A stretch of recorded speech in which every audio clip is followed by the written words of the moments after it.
Hey guys, welcome back to Medical Coding with Blue. Today's episode is all about what is a Cpca, or the Certified Professional Coder Apprentice, a credential offered with the American Academy of Professional Coders. If you're brand new to my channel, welcome. I am Blue, I'm a medical coder. Okay guys, I get this question a lot. Blue, why does AAPC have the apprentice when you take the certification exam? Shouldn't it be sufficient enough that you've taken it, you've passed it? Why can't you just have the CPC? Well, there's a couple of ways that you can start out with just a CPC, and then of course if you didn't go through that path, you are going to start off with a Cpc-A. I will start off by saying this: there is nothing wrong with a Cpc-A, absolutely nothing. And employers do hire CPC-As. I don't care what anybody says, they do. I know because a lot of my audience is from AAPC, so that is how I know. And also, when you are applying for these jobs, you are supposed to be applying for places that are even asking for experience. It doesn't matter. A lot of times employers are looking for people to have experience because they don't have the time, or maybe they don't even have the staff to train somebody brand new.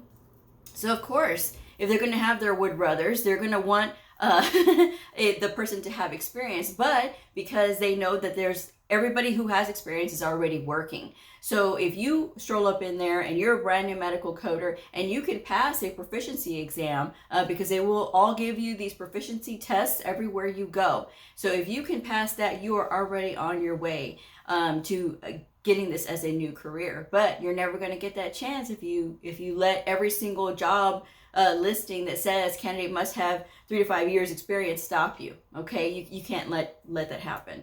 All right, so today's episode is about AAPC. There are two major medical coding associations. There's the American Health Information Management Association and of course the American Academy of Professional Coders. I talk about both of them all the time. You can be certified through either one of these. If you are looking to be a medical coder, you can be certified through AHIMA or through AAPC. Today I'm just talking about the apprentice status, so let me clarify a couple of things. I am going to leave the link for describing the apprentice and everything about all your questions in the description box below. Please make sure that you are checking the description box before you ask any questions, because a lot of times the answers can be found right in the description box. So trying to make it easy for you folks, please make sure that you take advantage. Description box. So that out of the way, the Cpc Apprentice goes whenever you get your certification. You take the CPC and you pass it. You have no experience being a medical coder. You're going to start off as an apprentice. There are ways that you can start with just a CPC and have it immediately go from Cpc Apprentice to CPC. And that is, you have to have gone through an approved AAPC program, and then you have had to have gone through AAPC's Practicode. Now, Practicode is an educational product. There's a lot of people that say that, oh, I use this as my work experience on my resume. No good, because employers already know what Practicode is. Practicode is an educational product, and it's comprised of 660 real-world redacted records, okay? I'm seeing here that it's 600, so it may have changed. But when you are coding these 600 records, right, these 600 records, they're not multiple choice. It is going to be like what you would see in the real world, right? And then, of course, you answer, and then when you turn it in or whatever, it'll let you know if you got it right or not. And so that's the thing, guys. It's not multiple choice, just like the real world. The real world is not multiple choice. So you can't depend on strategies and all this other stuff. In the real world, it is gloves off and you've got to go for it, you know. So, but it's a very good educational tool. Whenever I put it on people's resumes, because I do resume rewrites, my rate is in the description box below. Whenever I do this for my clients who have gone through Practicode, I always make sure that I put this down as education, because that's exactly what Practicode is. And there's an additional fee for it if it's not already bundled into your package. Some people go through the formal program through AAPC, and then they have Practicode included with that program, and so it's all bundled in. So, you know, if that's what you're doing, if that's what you've already signed up for, then by all means go for it. But if you haven't, and maybe you're just studying independently and you've decided to take the AAPC route and you want to go with the CPC, you don't have to rush to get that apprentice status removed. I mean, yes, you could pay for the Practicode by itself and, you know, work through that, and then you'd be down to 1 year as an apprentice once you get your job, and then you can have it removed after a year. But really, there's no rush. I mean, if you get a job, or when you get a job with your apprentice on it, why are you rushing to get it removed then, right? Because again, employers are still going to know, even without that apprentice status. Just say you went through the formal program, you went through Practicode, and now you are a CPC. Well, even though that you're a CPC, you're still going to run into the problem of not having any experience. So that's another thing too, is like you spent more money just to be a CPC sooner, but it's not, you still have the problem of no experience, guys. And so that's the thing. I don't see the point of rushing to get all of this stuff removed when you're still in the same boat. It's not going to make you get hired faster just because you have a CPC versus having a Cpca.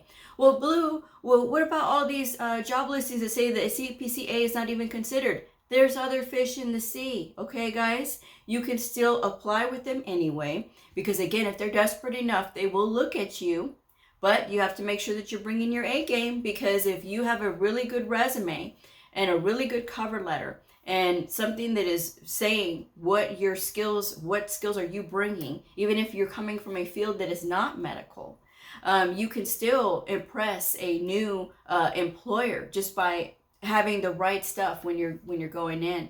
But if you're sitting there saying that, oh, well, I was a cashier and I did all of this cashiering stuff, but you're not talking about like the transferable things, like the fact that, you know, you secured private information and that kind of thing, and that you were like stalking, but you were keeping track on like Excel Word documents and things, Excel documents and using Word and things like that. Those are things, Excel and Word are very big in medical coding. We have to be able to use those as well, those programs. So these are just those transferable things that you can talk about on your resume. It doesn't have to be highlighting the fact that you don't have any experience, right? Or that you're trying to start in something new. It has to be highlighting the fact that you've had all these transferable skills. And that's where people get frustrated, because they think, well, I don't have any experience in medical coding. You're not going to get any until you get into the field. And how do you get into the field? By being proactive and getting out there and applying anyway. So don't let the apprentice status scare you. Don't let people pressure you into hurry up and get rid of that apprentice status. Because guys, it's just not worth it to remove it faster. You're still going to have no experience. Even if you remove that apprentice status, you still have no experience, right? At least within the first 2 years. And it's okay. I mean, if people are out there and they're being proactive, those are the ones that are actually going to get stuff done. The people that are going to get frustrated right away and want to give up after the first 2 or 3 no's, then this field wasn't for you in the first place. Because this field is not for quitters. This field is for people who are tough. I mean, you have to be mentally tough to get into this field, because you're going to take a lot of rejection in the beginning. And it has nothing to do with the fact that, oh, it's just because I have a Cpca. It has nothing to do with that. It has everything to do with the coder themselves. Because a lot of times with these programs, there's a lot of programs that are not training the coders well, and the employers know this, okay?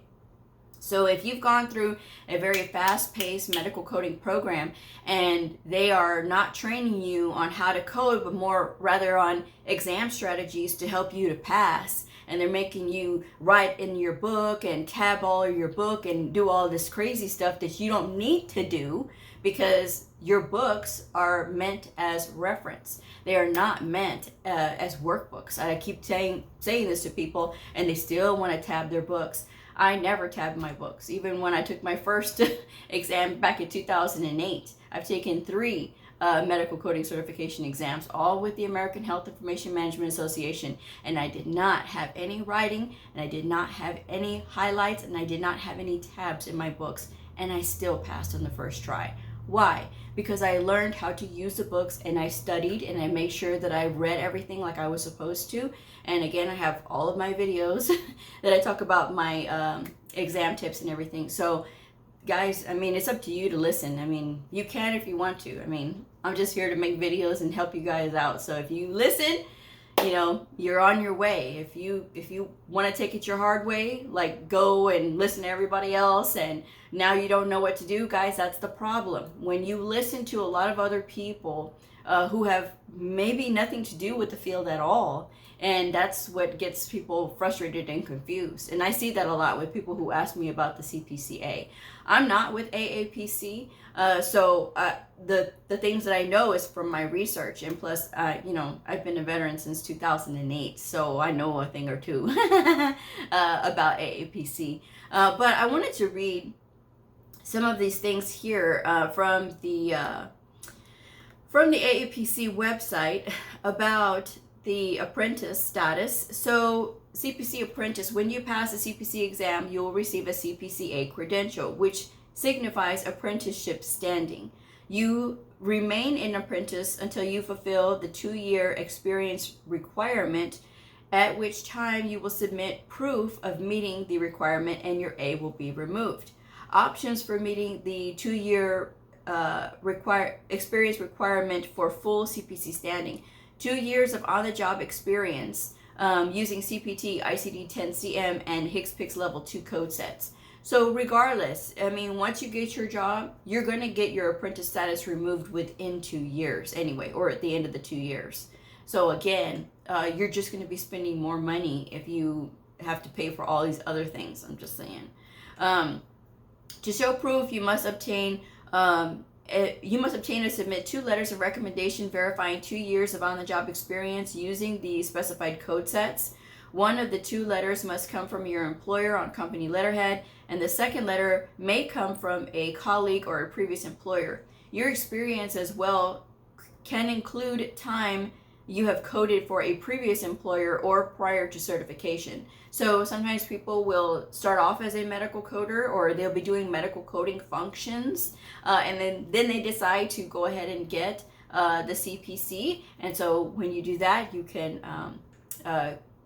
you know, go ahead and get your apprentice status removed if you've been doing that for at least 2 years. And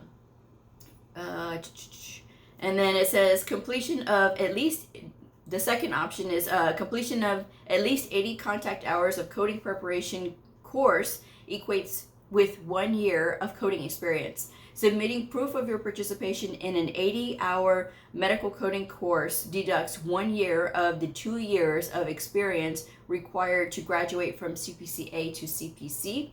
Proof of education can take the form of a letter from an instructor on school letterhead stating that you have completed the 80 or more contact hours, a certificate and diploma stating at least 80 hours, or an unofficial school transcript. And then the third is completing the Cpca Practicode online program, which consists of 3 modules, each containing 200 cases. Okay, so I guess it's 600 all together. Equates to 1 year of coding experience. That is a distinction with AAPC. That is not work experience, okay? I want to make that very clear. When you put Practicode as work experience, employers are going to know what Practicode is and that it is not work experience. For work experience to qualify, it has to be, you have to be under production standards and accuracy standards, because they need to at least know those things. That's what experience is. I'm just saying. Submitting proof of completing the Cpca Practicode module deducts 1 year of the 2 years of experience required to graduate from Cpca to CPC. This program may be completed while training for your certification exam or after. So again, you can purchase this, and when you complete your program, then you can start working on Practicode. You don't have to necessarily have your credential yet. That's what they're saying. Proof of the 80 hours, contact hours of medical coding preparation course may be combined with the completion of Practicode to fulfill the 2 years of experience to graduate to a CPC. As well, either of these may be combined with 1 year of on-the-job experience, verified by one signed letter from your employer on letterhead. And the proof of education or experience should be submitted only once all the apprentice removal requirements have been met. Please allow 2 to 4 weeks for processing. Okay, so then they say, you know, all that other stuff. So I will leave this link for this particular page for AAPC in the description box below, so that way, again, you guys can check and look at it. AAPC is the only one that has the apprentice designation. AHIMA does not have this. None of the AHIMA credentials, the Cpca, which is a Certified Coding Associate, the CCS, the Certified Coding Specialist, the gold standard of medical coding credentials, and the the CCSP, the Certified Coding Specialist Physician Base. None of these have apprentice status on them. So if you ever hear of somebody saying apprentice, I have the Cpca apprentice, no. The Cpca is a Certified Coding Associate, not an apprentice, okay? When you complete your exams, the Cpca, the CCS, or the CCSP, and you walk out of your the Pearson VUE Testing Center, you will know right away if you passed, and you will walk out of there with a full-fledged Cpca, CCS, or CCSP, whichever one that you took, okay? So again, we at AHIMA do not have apprentice status. That is only an AAPC thing. And that is just part of their business model, guys. I mean, I don't know why they do it, but it makes sense, you know, that this just says that you're just a new coder, and there's nothing wrong with it, okay? We all started new somewhere. But you have to be proactive, guys. Remember that. Remember that always. You got to be proactive. If you are not proactive, you are going to get run out of this field really quick. I'm just saying. So, I'm going to go ahead and wrap this one up. But I hope this has clarified a few things for you guys. You don't have to spend a lot of money. You're already going to be spending money to maintain your certifications, to be in the association, because AAPC does require you to be a member every single year that you have your certification. I'm just saying. All right. So, if you haven't had a chance to, I hope that you would like and subscribe, and I will see y'all next time. Bye.